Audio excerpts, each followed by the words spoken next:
नमस्कार। News drum live में आपका स्वागत है। मैं हूं नीरज शर्मा और हमारे साथ मौजूद हैं हमारे वरिष्ठ सहयोगी और राजनीतिक विशेषज्ञ शेखर अय्यर और औरंगजेब नक्शबंदी। आज की चर्चा में सबसे ज्यादा फोकस रहेगा women reservation bill pay. Women reservation bill जो कि एक वाटरशेड मूवमेंट बोला जाता है, जिसको प्रधानमंत्री मोदी ने कल पार्लियामेंट से बिल पास होने के बाद एक डिफाइनिंग मोमेंट बोला इंडियन पॉलिटिक्स के लिए। इस मुद्दे पर चर्चा करने के लिए और क्या हो रहा है आने वाले टाइम में किस तरीके से राजनीति कौन सा रुख लेगी, इस पर चर्चा करने के लिए हमारे साथ हमारे सहयोगी मौजूद हैं। सबसे पहले मैं चलना चाहूंगा शेखर जी के पास। शेखर जी, आप हमें बताएं कि इस पूरे 3 दिन के वाकये से आपको क्या लगता है कि कहां जा रही है भारत की राजनीति। Neeraj ji, thank you for having me here again. एक चीज तो बड़ी क्लियर है कि women as a constituency grow कर चुकी है, कि महिला के खिलाफ जो हालत पहले थे, मतलब 10 साल पहले, 15 साल पहले, 20 साल पहले, आज वो हालत नहीं है। इंक्लूडिंग पार्टीज जो हमेशा ओबीसी का नाम पे महिला आरक्षण को रुकावट पैदा करते थे, वो भी समझ गए कि भाई महिला का आप एक कॉन्स्टिट्यूएंसी है, जिस कॉन्स्टिट्यूएंसी को हमें भी नर्चर करना है, हम विरोध नहीं कर सकते। और अगर कानून में कुछ लैकुना है तो हम अलग तरीके से इसको विरोध कर सकते हैं, संशोधन की मांग कर सकते हैं, वो कर सकते हैं। लेकिन we should not be seen as against this huge constituency which is a growing constituency. अच्छा, ये ऐसा एक कॉन्स्टिट्यूंसी बन गया है, it cuts across party lines, it cuts across even class lines. और महिला को हर जगह लगता है कि भाई हमें ये ग्लास सीलिंग हमारे ऊपर हमेशा है कि कुछ पॉइंट तक जा पाओगे, ऊपर नहीं जा पाओगे। यू कैन वो पोस्ट दिखाई देगा लेकिन ऊपर नहीं जा पाओगे। तो इसकी वजह से आप देख रहे हैं, जो पहले की कोशिश अगर 4 बार लोकसभा में, ये कम से कम 5 बार, ये 5वीं बार है। अगर अगर इस बार सक्सेस हुआ, इसका मतलब यही है कि there is a dawning realization, भाई नारी शक्ति वाकई एक पावरफुल चीज है, इसको हमें भी इसको स्वीकार करना चाहिए। दूसरी बात जो है कि भाई समय आ गया है, जो समय, जिस समय को आप, जो मनमोहन सिंह का फेवरेट कोट था कि भाई you can never stop a thing whose time has come. तो मुझे लगता है ये वाला दूसरा वाला। तीसरा वाला बात है कि सरकार ने अब क्यों किया, अगर किया तो क्यों 2024 पे क्यों इम्प्लीमेंट नहीं किया, और आगे जाके ये कब होगा। ये सारे सवाल हमने 2 दिन में दोनों सदनों में ये सवाल बार बार उठाए गए। और ओबीसी आरक्षण का क्यों मेंशन नहीं हुआ, क्या होगा कि नहीं होगा, तो ये बात भी आई सामने। और विपक्ष की तरफ से यही तो हम चाहते थे और इसीलिए हम आपको सपोर्ट कर रहे हैं, लेकिन आपको 2024 में करना था। और चौथी बात जो नीरज जी, जो हमने पहले भी थोड़ा इसका जिक्र किया हमारी डिस्कशंस में, औरंगजेब जी के साथ भी, आपके साथ भी, देखिए पार्टी, सब पार्टी अंदर से एक प्रकार से साई ऑफ रिलीफ है। कम से कम हमें थोड़ा मौका मिला इसको स्टडी करने के लिए, इम्प्लीकेशन को। बाकी नेशनल पॉलिटिक्स, स्टेट पॉलिटिक्स, अपनी constitution level politics, I mean constituency level politics में क्या असर पड़ेगा, एक समय मिल गया है, ये थी। और दूसरी बात, फिफ्थ पार्ट क्या है, ये मामला कोर्ट में जाए कि नहीं अटकेगा। क्योंकि अगर ऐसा कुछ जल्दबाजी में, अगर भाई अभी करने की इच्छा शक्ति दिखाने के चक्कर में वो सरकार ने फंसा नहीं, क्योंकि ये भी जैसे आर्टिकल 370 सीएए जैसे कोर्ट में अटका, वो वाला नहीं हुआ।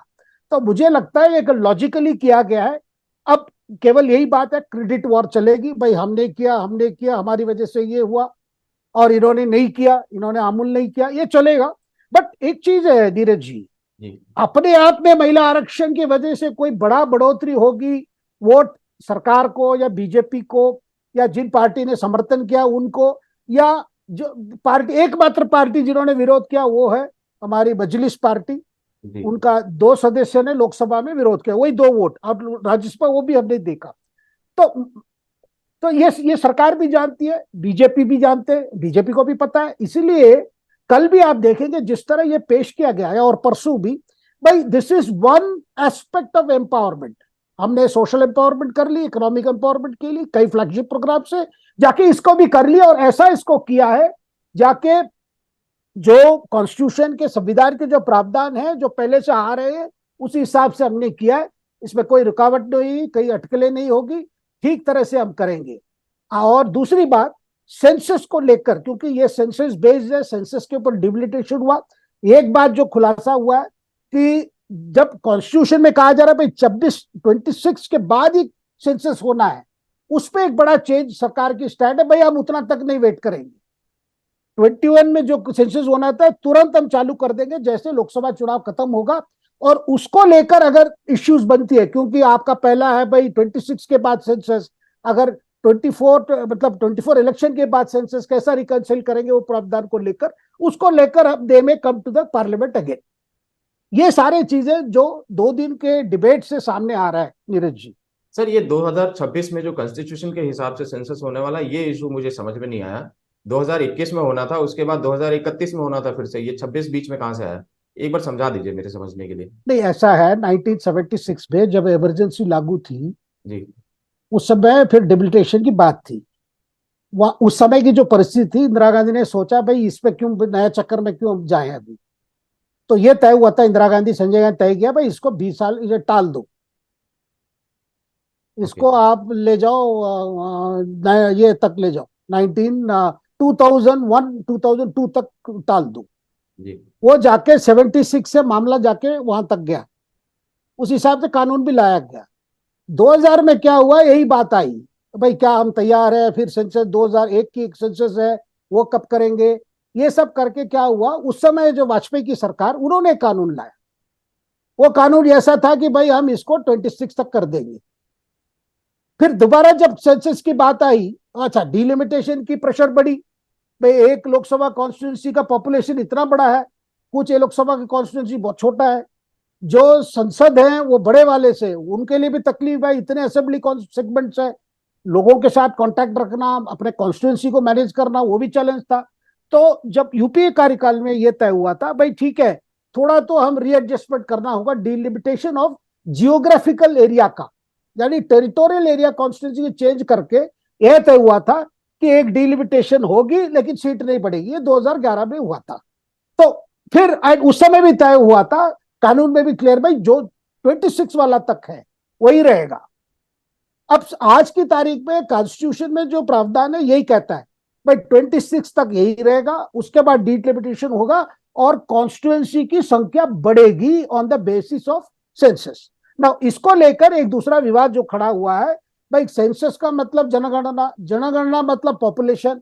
अब कुछ दक्षिण राज्यों का यही ये रहा है, स्टैंड रहा है भाई हमने तो बहुत बढ़िया से फैमिली प्लानिंग मतलब इंप्लीमेंट किया है, हमारी फैमिली ग्रोथ रेट का भी, बर्थ रेट का भी अच्छा से हमने मैनेज किया है, our rise is in keeping with all the economic indexes. लेकिन उत्तर भारत में ये नहीं हुआ, and some of the states, Uttar Pradesh हो, बिहार हो, ये राज्यों ने ज्यादा कुछ इसको किया नहीं। अब इनको फायदा मिलेगा अगर 26 में के बाद जो सेंसस होगी, ये मतलब डिलिमिटेशन होगी। वैसे ही आज उत्तर प्रदेश में 80 सीट है, फिर आप बढ़ा के 120 कर दोगे क्योंकि जनसंख्या ज्यादा है। अब तमिलनाडु जैसा राज्य जिसका 39 है, केरल जैसा राज्य जिसमें 20 है, उनकी हालत क्या होगी, क्या उनकी सीट घट जाएगी? ये बार बार बात आती है, लेकिन उसका भी मुझे ये 2 दिन के बहस में एक स्पष्टीकरण आया, सीट किसी की घटेगी नहीं, किसी राज्य की घटेगी नहीं, और जो इंक्रीज होगी proportionate to the previous figure. ये बात और स्पष्ट हो जाएगा जब ये बातें आएगी। लेकिन दक्षिण भारत रीजनल पार्टीज, उनका यही कहना है भाई वैसे हमारी कोई ज्यादा चलती नहीं है, दक्षिण भारत का कोई वॉइस इतना नहीं होता है, ज्यादातर ये बड़े बड़े राज्य सब कुछ तय करते हैं, और जिस पार्टी को बड़े राज्य में बेस है वही सब करते हैं, वही की शासन होती है। तो ये चीजें हैं, लेकिन बड़ा क्लियर हो गया कि ये इसको भी सॉर्ट आउट हो जाएगा, क्योंकि देखिए ऐसा कोई राष्ट्र पार्टी नहीं है जिसको कोई दक्षिण भारत को इग्नोर कर दी। आप देख रहे हैं कि बीजेपी कितनी कसरत मार रही है दक्षिण भारत में, तो कोई पार्टी इतनी नहीं है भाई बोले उत्तर भारत से काम चल जाएगा, दक्षिण भारत को इग्नोर कर दूं, या उत्तर पूर्व को इग्नोर कर दूं, या और पूरा वेस्ट को इग्नोर कर दूं, ऐसी नहीं है। हर पार्टी कोशिश करती है अपने बेस बढ़ाते रहे।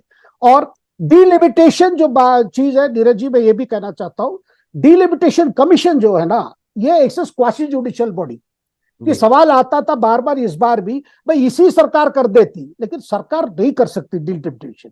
सरकार करती तो बात फिर वही बहस आ जाएगी, भाई इसमें बीजेपी का, क्योंकि बीजेपी शासन में है वो ऐसे कर देंगे, सीट्स वगैरह कर देते कि जिसमें उनको फायदा है। तो कॉन्स्टिट्यूशन में भी प्रोवाइडेड है कि अगर सीट की बढ़ाने की बात होगी या उसकी जियोग्राफिकल एरिया बढ़ाने की बात होगी, कमीशन होगी।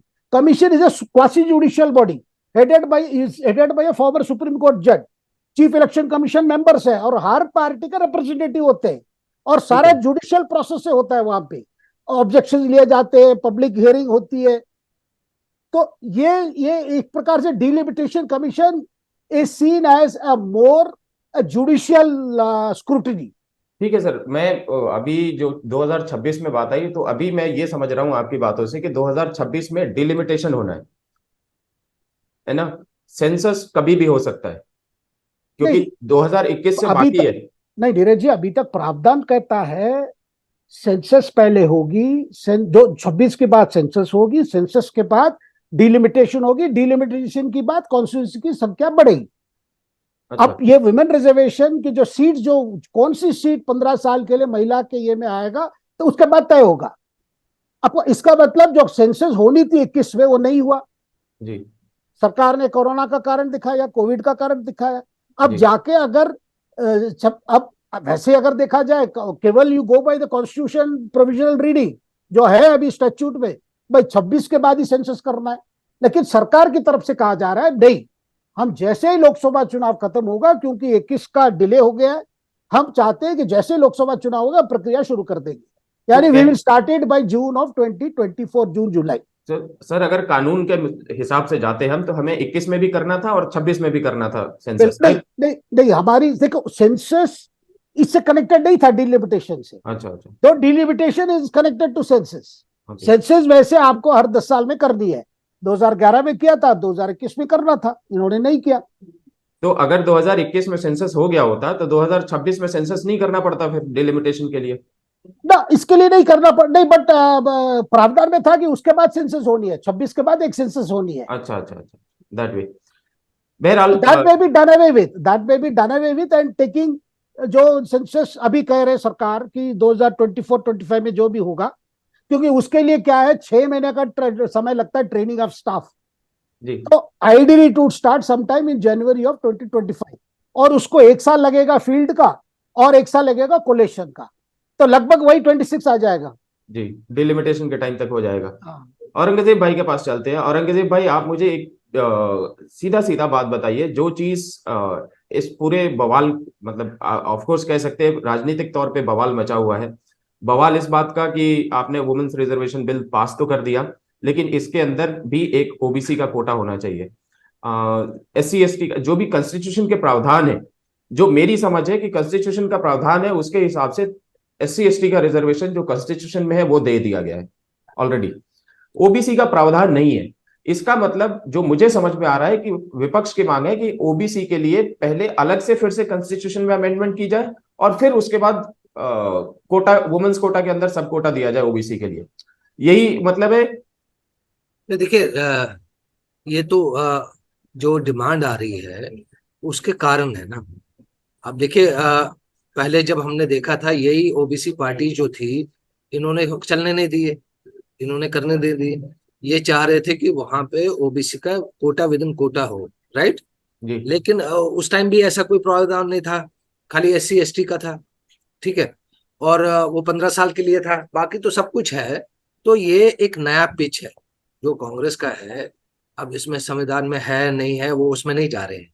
वो जा रहे हैं पॉलिटिकल एक उसको देखने के लिए कि क्या इसमें हमें क्या होगा। देखिए, मंडल के बाद, कमंडल के बाद जो ये ओबीसी, ये एक ओबीसी का काफी, तो ओबीसी पार्टीज आई। बिहार में लालू आए, नीतीश आए, ये आए, यहाँ पे मुलायम सिंह आए, ये सब आए। तो इन्होंने जो एक बेस था कांग्रेस का, वो सारा कुछ लेके गए, ठीक है। और ये आप देखिए, आप 2014 के बाद ओबीसी कई का झुकाव बीजेपी की तरफ हो गया।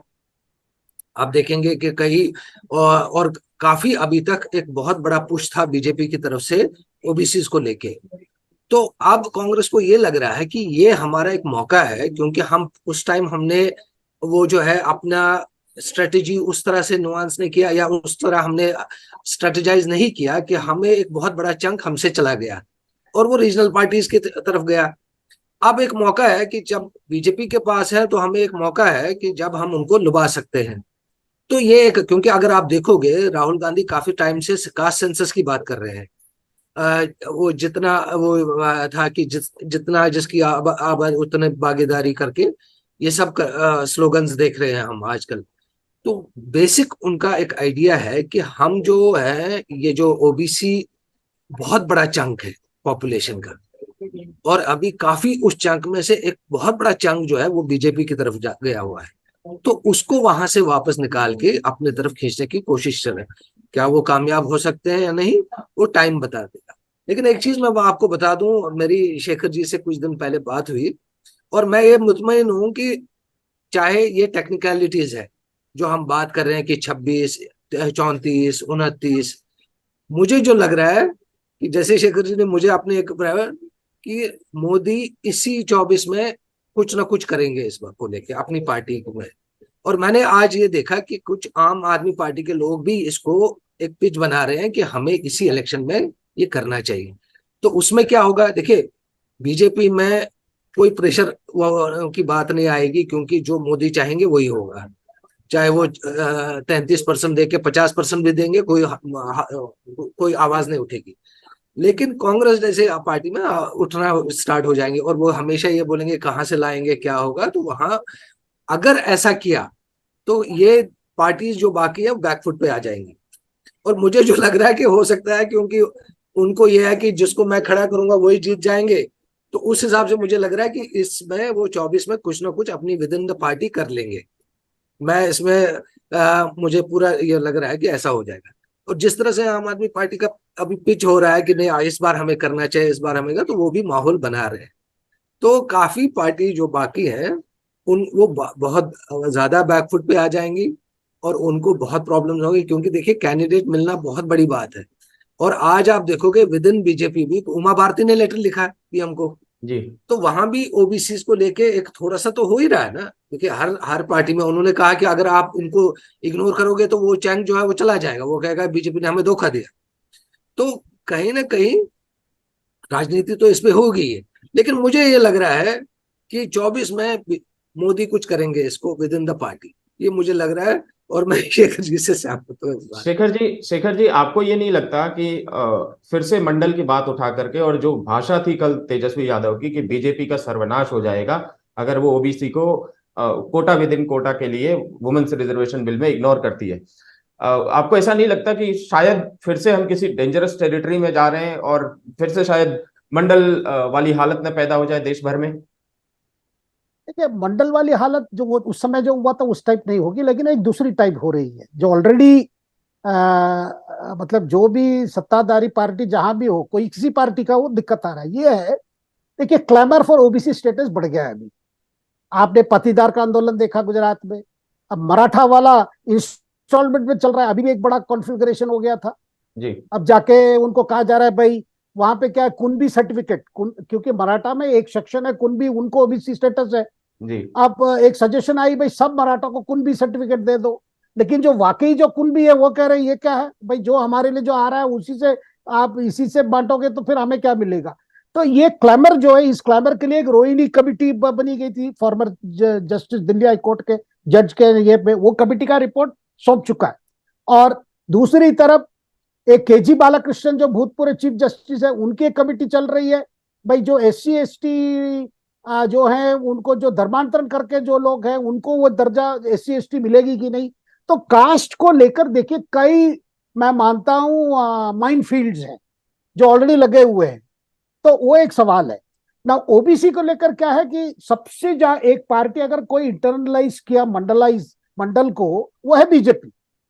इतना पूरा मंडलाइज कर लिया है। आज आप देखें ओबीसी सबसे ज्यादा MPs में MLAs में आप देखोगे इनकी पास ज्यादा है, सर लेकिन सबसे ज्यादा। फिर दिक्कत क्या है ऑपोजिशन की मानने की? नहीं वो बात कॉन्स्टिट्यूशन। नहीं, बात क्या है, यही वाला प्रॉब्लम है। अब जैसे जो एग्जिस्टिंग ओबीसी की दोगे, फिर पटेल पटीदार एजुटेशन फिर लॉन्च हो जाएगा गुजरात में, भाई हमें भी दो। बहुत सारे आ जाएंगे। फिर मराठा वाले ऐसे ही महाराष्ट्र में बीच बीच में वायलेंट इंसिडेंट हो रहे, वो करे भाई हमें भी कर दो। अब क्या है, ये जो कम्युनिटीज है, या जाट को ले लीजिए, जाटों को हरियाणा में बड़ा आंदोलन हुआ था। इतनी वायलेंट हुई हरियाणा में। तो ये एक इसके प्रॉब्लम क्या है कि जो है उनको देने में दिक्कत नहीं है, ये बाकी वाले जो है बड़े अग्रेसिव कम्युनिटीज है, वो कहेंगे भाई हमारा क्या होगा। तो वो वाला सेंसिटिव एलिमेंट है, नंबर वन। नंबर टू, अभी फिलहाल अगर आप ये कर देते, मान लीजिए ओबीसी का भी इसमें डाल देते, 100% कोर्ट में चला जाता, 100% चला जाता। अच्छा, दूसरी चीज है डीलिमिटेशन में, एक जो बात मैं कहना चाहता हूं जो सरकार के लिए पॉजिटिव है, डीलिमिटेशन करके कोई सीट अलॉट होती है महिलाओं के लिए और कोई वर्ग के लिए, that cannot be challenged in the court, क्योंकि वो आर्टिकल 342 से कवर होता है, ये नॉन जस्टिफिकेबल है, आप कोर्ट में नहीं जा सकते जी। तो डिलिमिटेशन करके ही करने से एक वो फायदा है। दूसरा, अभी तक ये सॉर्ट आउट करना है भाई किन ओबीसी, क्योंकि ओबीसी का क्या है भाई, सोशल स्टेटस, इकोनॉमिक स्टेटस, और सोशल कितनी आपकी ये हुई है, how much as that community suffered socially.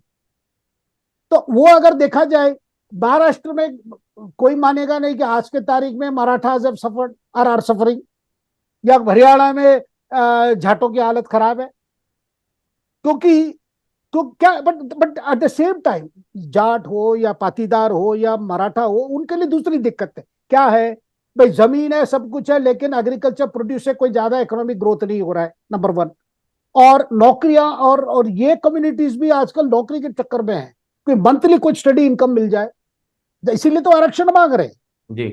तो ये सारे सेंसी के एट द सेम टाइम, जैसे औरंगजेब कह रहे थे, भाई क्या है भाई, हमें पता है कि टाइम बॉम्ब कई टिक कर रहे हैं, लेकिन हम क्यों एक ही टाइम पे सबको क्यों एक्टिवेट करें। जी। तो धीरे धीरे करके जाए, एक है। और बिल्कुल जैसे औरंगजेब बता रहे थे, क्वाइट पॉसिबल कि जहां भी एंटी इनकम्बेंसी फैक्टर आ रही है सिटिंग एमपी का, मुझे लगता है सबसे, अगर उनको राइवल को दोगे तो वो खिलाफ हो जाएगा, तो यहां पर आप महिलाओं को ला दोगे। जी। अच्छा, महिला का डायनेमिक्स हमेशा अलग है नीरज जी, जी। हम हमारे अपने घर से लेकर परिवार तक आप देख लीजिए, जहां महिला, क्योंकि you can't suppress their voice, या यू कांट, मतलब हम सब we are all experienced people, हम फैमिली लाइफ देखे, सब कुछ देखे, it has to handle sensitively. So हर पार्टी को हर चुनाव क्षेत्र में, अच्छा बीजेपी जैसे पार्टी के लिए कोई विमेन कैडर की कमी नहीं है, सीपीएम जैसे पार्टी में कमी नहीं है, तृणमूल में बंगाल की जो ये रही है, इतिहास रही है, रेनासा हुआ है, सब हुआ है, महिला शक्ति वैसी बहुत जागरूक है वहां पे, इसलिए ठीक है, तृणमूल आज भी बहुत महिला है वहां पे, एमएलएस में भी है, एमपीज में भी है। तो इसीलिए तो आपने देखा ना कि तृणमूल के जितने भक्ता, मतलब ये थे, स्पीकर्स थे इस पार्लियामेंट में, वो क्या बोल रहे थे, ममता ने ऑलरेडी कर चुकी है, ममता ने जो किया आप लोग करिए। जी। तो कई जगह पे ये प्रॉब्लम है, सब जगह नहीं है। अच्छा, ये जो पार्टीज के लिए अपने कैडर है, अपना एक है, हो सकता है, but at the same time Neeraj ji, एक दूसरी बात मैं कहना चाहता हूं, देखिए प्रियंका जी ने मैं लड़कियों में लड़ सकती हूं करके यूपी में ये फॉर्मूला ट्राई किया, कई महिलाओं को सीटें दी, लेकिन वो सीटें देने के बावजूद भी कांग्रेस की was a quite a disappointing performance, because केवल महिलाओं को देकर नहीं होगा, आपको उसको फॉरवर्ड लेने के लिए वो संगठन की तैयारी हो और संगठन की क्षमता हो, तब जाके कैंडिडेट जीत पाएंगे।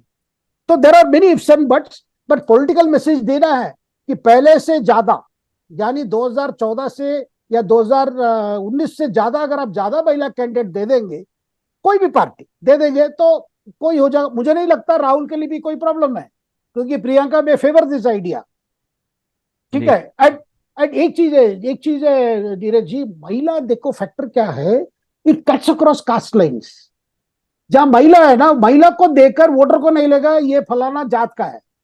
जी। That is why in a Dravidian political land of Tamil Nadu, Jayalalithaa या Brahmin was a figure of a Dravidian party, जब स्वयं ब्राह्मण है, किसी ने नहीं पूछा भाई जलता ब्राह्मण है, जी। And she was very popular. देखिए महिला का जो आकर्षण शक्ति as a political figure, as a political candidate, वो अलग है।